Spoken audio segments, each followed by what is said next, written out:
अभी सोचा है कि इंडिया में बौद्ध धर्म को क्यों नहीं मानते हैं बिकॉज यहाँ पे ना हमें लगता है कि हमें ये धर्म वरम ये ज़्यादा चीज़ों को अभी मान्यता मिलना शुरू हुई। नहीं, हमारे होने से पहले, हम पैदा नहीं हुए थे उससे पहले भी लोग ऐसा ही करते आ रहे थे, ऐसा ही हो रहा था, क्योंकि हम थे नहीं इसलिए हमें नहीं पता। अब हमें पता लग रहा है। इतना ज़्यादा इन्फ्लुएंस था आई थिंक हिंदू धर्म का, वेदों का, इन चीज़ों का।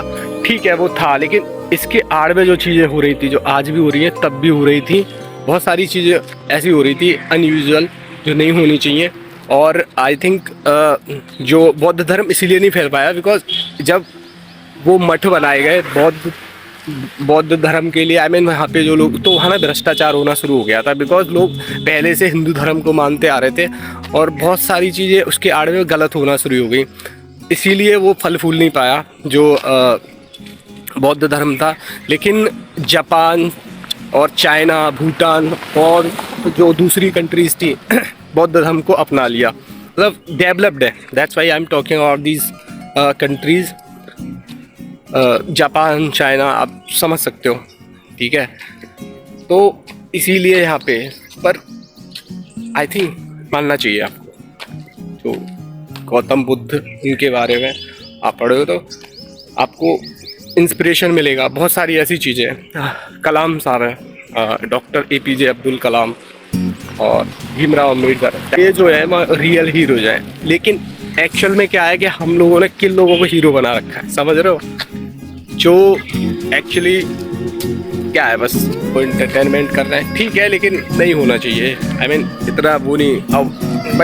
अब और ज़्यादा सोशल मीडिया आ गया तो उन लोगों को ही मान्यता प्राप्त होगी। आई मीन उन लोगों को ही ज़्यादा माना जाएगा। अरे मैं एक चीज़ देख रहा था, क्या था, हाँ, आचार्य रजनीश ओशो, उनके आश्रम में किसी ने उस पर लिख रखा भगवान रजनीश, समझ रहे हो? देखो एक टाइम में ना ऐसे ही लोग जो भक्त होते हैं, डिवोटीज होते हैं, वो ना उन्हें भगवान लिख के एक टाइम बाद क्या होगा, 100 साल बाद या 500 साल बाद या 1000 साल बाद हो सकता है, अगर ऐसे ही चलता रहा तो लोग उन्हें भगवान कहना शुरू कर देंगे, जैसे गौतम बुद्ध को हुआ था, जबकि वो इंसान थे, समझ रहे हो? तो ऐसे करके चीज़ें बदल जाएंगी। और जब हमारी नई पीढ़ी आएगी ना, मतलब और पीढ़ियाँ आएंगी, हम तो नहीं रहेंगे, लेकिन वो उन्हें भगवान के तौर पे ही मानना शुरू कर देंगे। जैसे भाई जो चेंज होता है ना, वो बहुत माइन्यूट तरीके से होता है, आई मीन स्लो लेवल पे, बहुत धीमे धीमे। तो ऐसी चीज़ें होती हैं, समझ रहे हो? तो ऐसे ही हर चीज़ का एक बदलने का एक फिनोमेना होता है, धीमे धीमे चीज़ें होती हैं।